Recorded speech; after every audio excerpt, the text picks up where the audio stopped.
Boa noite, telespectadores. Estamos de volta com o nosso Viver Bem em Cristo, aqui em mais uma semana, conversando com o ministro do Evangelho, o pastor Sérgio Alves, que já queremos cumprimentar. Tudo bem, pastor Sérgio? Tudo bem, uma boa noite a todos, nossa audiência aí do programa Viver Bem em Cristo. E rogamos assim que o Senhor, nosso Senhor Jesus, possa nos abençoar aí, em que tudo que vamos falar aqui, tratar, seja de grande proveito aí para toda a audiência. Com certeza, A gente sempre tem esse grande proveito aí nessa sabedoria que aprendemos a conhecer e a praticar também, e a constatar que é verdadeiro, porque funciona, se praticarmos. Bem, pastor, hoje temos assim várias perguntas, Vamos ver quantas teremos aí, para que o senhor responda.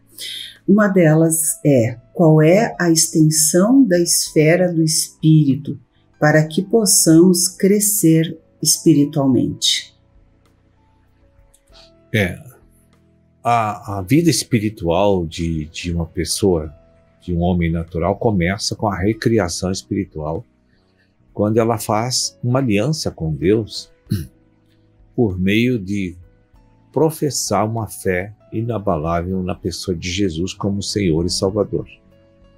Se ela, crendo no coração, proferir isso audivelmente, já está formalizada essa aliança com Jesus Cristo e com Deus. Depois, no segundo momento, o complemento dessa atitude é o batismo nas águas.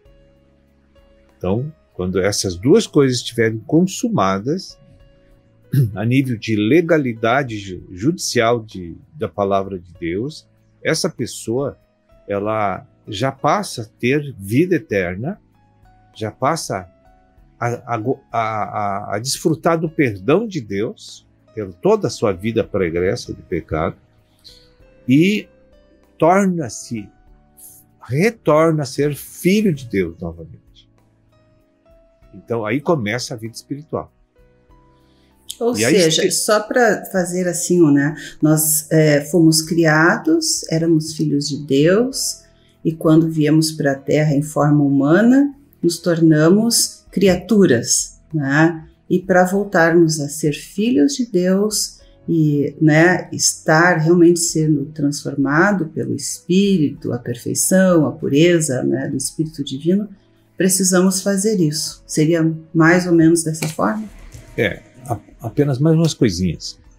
Quando nós fomos colocados na Terra, antes da queda, a Bíblia fala da queda do homem, nós éramos filhos de Deus,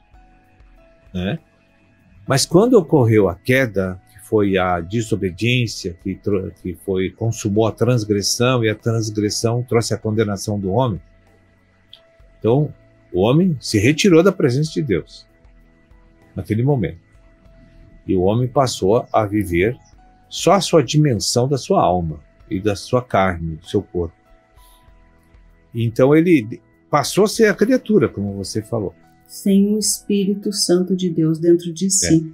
Porque o que me liga a Deus como parentesco é o Espírito. A minha alma, a minha carne, sem o Espírito, não serve para nada. Então aquilo é uma vida natural que termina logo com o óbito. Então, esse é o primeiro fato. Deus precisa fazer com que eu volte à originalidade. E isso é feito pela justificação, pela fé na pessoa de Cristo Jesus. Não é por obras, por ser bonzinho, por ter um bom caráter, ser um bom cidadão. Isso não importa. A justificação é pela fé na pessoa do Filho de Deus, como sendo nossa justiça e como sendo nosso Salvador, tanto para a esfera natural como espiritual. E aí, a extensão dessa salvação, ela vai até a estatura do primogênito de Deus, que é Jesus Cristo glorificado. Hoje chama-se Cristo Jesus. lá é o nosso patamar máximo que nós temos que chegar, mas sem a deidade que ele tem. Deidade é só o Pai e o Filho e o Espírito Santo. Nós nunca teremos a deidade.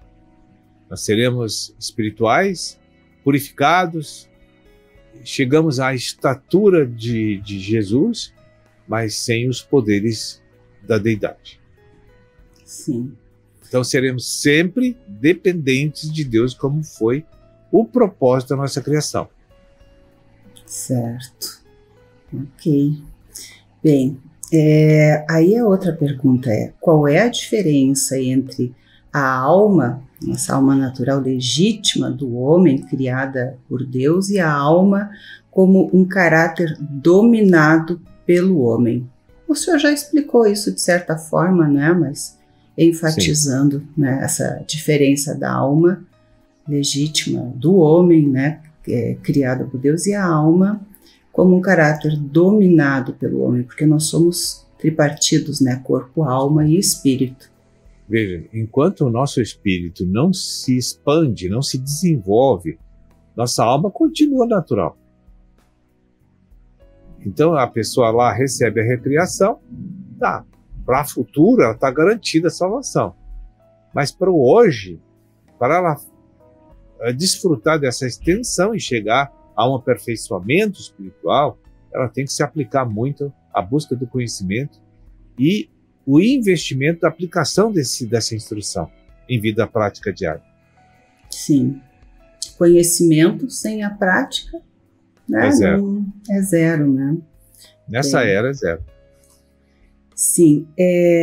Também, né, isto já foi assim falado de certa forma, mas alguém perguntou sobre o livro A Glória da Criatura, né? E que a gente vê ali que, né, a humildade, né, é a glória da criatura, porque também o senhor já comentou aqui, né, que sobre a glorificação do homem, né?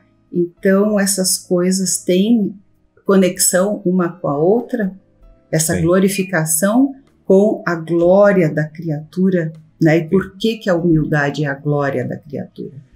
Veja, quando Deus fez o homem e colocou no Éden, ele era humilde. Ele era ele não tinha desenvolvido ainda a expansão espiritual dentro dele. Então, para que isso acontecesse, Deus ordenou que ele se alimentasse da árvore da vida. Isso não aconteceu, ele desobedeceu. Então ele acabou se afastando, se distanciando de Deus. Agora, para que essa pessoa... Só me fala na segunda parte da pergunta aí que eu esqueci um pouquinho. Sim, a humildade como a glória da criatura, que tem o livro, e esta glorificação que Deus promete, não é, a quem Certo. crê. Veja, quando nós chegamos em Cristo, nós somos egoístas. O ego governa. O que é o ego? O ego é um conjunto de forças energéticas, de espíritos malignos, que exercem uma espécie de uma instituição que governa nossa vida. Vamos dizer assim, que um país é governado pelo poder executivo, legislativo e judiciário. Vamos dar um exemplo. Eu já escutei uma frase que diz assim, né, que o ego é um déspota selvagem que nos faz viver entre a cruz e a espada, né? Então tem mais ou menos também. Então, a gente, quando está sob o comando do egoísmo, o que acontece? Nós não somos humildes em hipótese alguma. A nossa humildade ainda está dentro do nosso espírito, envolvida, completamente lacrada pela vontade humana, que é o ego. E aí não tem espaço para Deus dentro da nossa alma, porque o orgulho está tomando conta da nossa alma. Então, à medida que essa pessoa é recriada e cresce em vida, esse deslocamento expansivo do espírito acontece porque ela está conhecendo e praticando a verdade em alguns aspectos. Então ela está sendo substituída. O orgulho que já veio, que é antigo, que é doméstico, está entrando a novidade, a humildade. Porque Deus está entrando dentro daquela alma para governar parte, ou mais do que a metade daquela alma, quando estiver sob o governo do Espírito, toda a humildade já começa a aparecer um pouco aqui fora. É verdade. Todos nós que somos cristãos podemos assim ver quando chegamos na igreja como nós pensávamos e agíamos, e hoje, quanta diferença. Verdade. Isso significa esse delta espiritual de transformação. O que aconteceu? Deus mexeu na minha cabeça, na minha mente, e fez eu declinar de muitos pensamentos e concepções erradas que eu tinha. E isso é uma coisa incrível, porque não é uma coisa assim, agora eu vou fazer isso. É algo que vai acontecendo, e quando a gente vê, está transformado. Aquilo já não é mais assim, mas de uma forma, digamos... misteriosa. Misteriosa. Quando vê, a gente mudou. Não é mais aquela pessoa, né? E isso é uma operação do Espírito Santo em conjunto com a alma humana. Sim. Sendo que a participação operativa da alma humana é uns 5%. Sim. O resto Deus faz. Porque a alma, ela é, muitas vezes, dura, né? Bem, pastor, vamos fazendo um breve intervalo e daqui a pouco temos mais aí umas perguntinhas, né, para o senhor.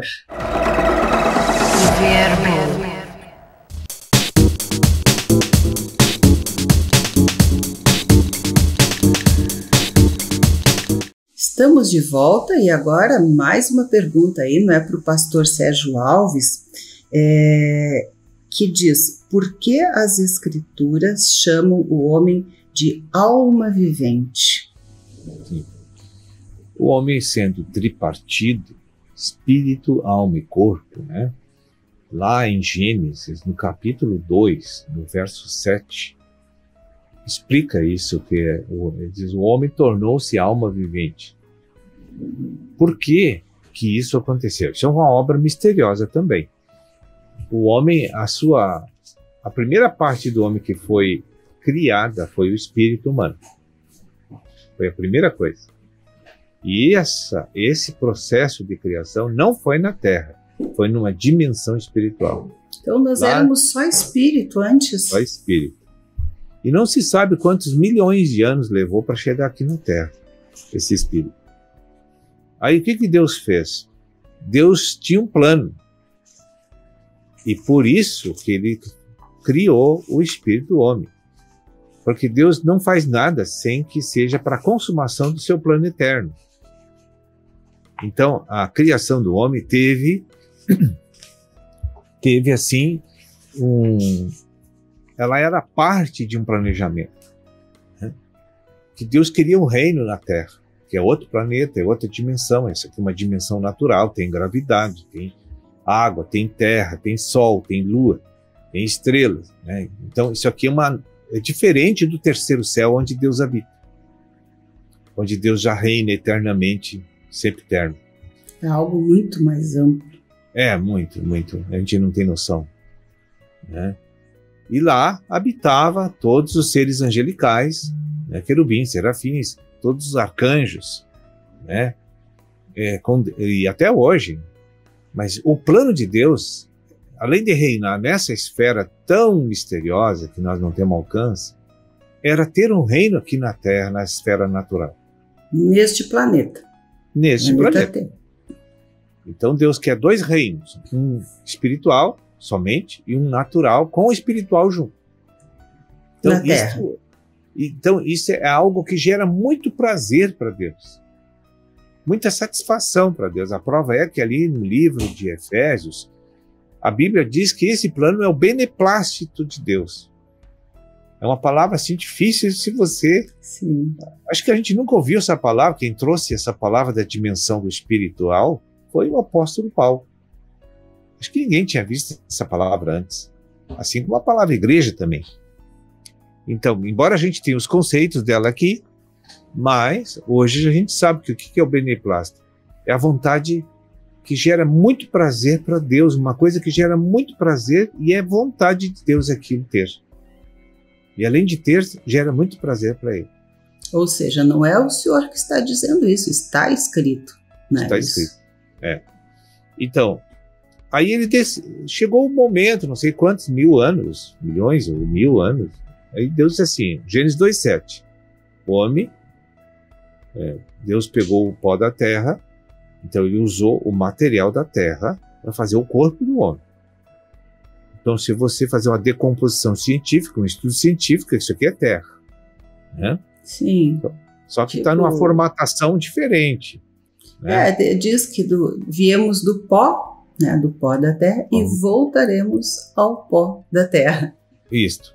Então Deus pegou esse material natural, terra, que ele tinha também criado, e fez lá, sei lá se foi um boneco de barro que ele fez, foi uma como bola a gente vai saber, né? Não sei como é que ele fez, porque isso é coisa muito poderosa. E soprou todos os espíritos humanos para dentro de Adão. Todos que iam nascer desde aquela época até o último aqui. Adão representa, então, o receptáculo de todas as almas. Eu penso, mas o senhor me corrija, né?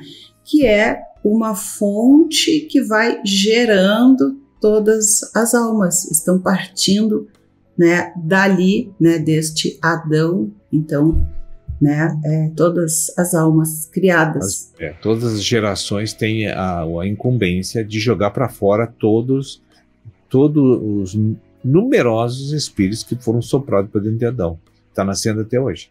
Né? Então, quando esse espírito tocou a matéria natural, o espiritual tocou a natural, aí então uma reação espiritual inexplicável fez com que surgisse uma alma. Então foi produto de uma reação de 2 esferas, algo de energia espiritual do terceiro céu e um material bruto terreno. Isso, em outras palavras, cientificamente já ocorre com outras misturas, digamos assim, né? Sim. E aí então surgiu a alma vivente. O que é a alma vivente? Ela se localiza entre o corpo e o espírito do homem. Ela é o meio. Então ela tanto expressa Deus quanto expressa as sensações da carne. E ela é o que tem a correspondência com o mundo físico. Né? Nosso caráter, nossas definições de gosto, de humor. Então você conhece a pessoa por causa da alma da pessoa, não é por causa do corpo. Você vai descrever uma pessoa só analisando o corpo, não tem sentido nenhum. Agora, quem é o fulano de tal? Então você começa a dizer tudo que aquela pessoa pensa, o que ela acredita, o que ela faz, o que ela fala, o que ela faz. Aí então você começa a identificar aquela alma, porque a identidade de uma pessoa é a alma. Né? É o meio de correspondência. Então, Deus, na esfera do espírito, não tinha alma. Ele tinha só espírito. Mas para viver aqui, ele precisa da alma. Então a alma foi criada para servir Deus. O corpo dos homens foi criado para servir Deus. Embora foi danificado, Deus vai dar um outro corpo daqui a pouco, né? Mas essa alma é para expressar Deus. Aí tu olha para o mundo de geração em geração, todo mundo pensa em viver para si mesmo. E não estão servindo Deus. Verdade. Então, a alma vivente é o que faz a pessoa ter um referencial de existência aqui na Terra. Né? Que, na verdade, é o recipiente governamental de Deus. Sim, a gente pode buscar aí, né, alguns exemplos até naturais, né, para comparar. Não é tão difícil não de compreender. É só pensar um pouquinho, né, sobre isso, que a gente compreende, né, facilmente essa operação, digamos assim. E é bom pensar também numa coisa, assim, para complemento aqui, que tudo que teus olhos tocam, ali tem uma partícula de Deus. Sim. Tudo a substância de todas as coisas é Deus. Sim. E essa interação é com tudo, né? Com o ambiente, com pessoas, né? Existe, digamos assim, para toda ação existe uma reação, mas não é bem só isso, né? Tu tem, através, eu creio, dos sentidos aí, né, que tu toca as coisas, tu tem uma reação àquilo, né, e tudo isso vai transformando também o homem, né, mais para Deus ou menos, né, mais para, digamos assim, o corpo, né, a alma vai pendendo ali, mas eu creio que quem põe, né, na balança para o lado de Deus ali para pender, né, como o senhor disse no outro bloco, é o conhecimento e a prática, né, de como fazer isso, porque a carne, né, o corpo vai perecer, né, isso é a coisa mais certa que se tem na vida, né, a morte, como se diz. Então, que bom que a gente possa, através, né, do Espírito, ter a vida eterna, né, voltarmos para Deus. Bem, pastor, chegamos ao final de mais um programa. Para a próxima semana aí, né, ainda temos aqui umas perguntinhas que ficaram, mas já lhe agradeço muito novamente, né, por nos ajudar a compreender esse mistério de Deus e de Cristo, né, que é tão difícil, né, de alcançar, né, quando a gente não tem tanto conhecimento. Então, muito obrigada. Eu agradeço a participação, uma boa noite a todos, que Deus te abençoe a todos vocês.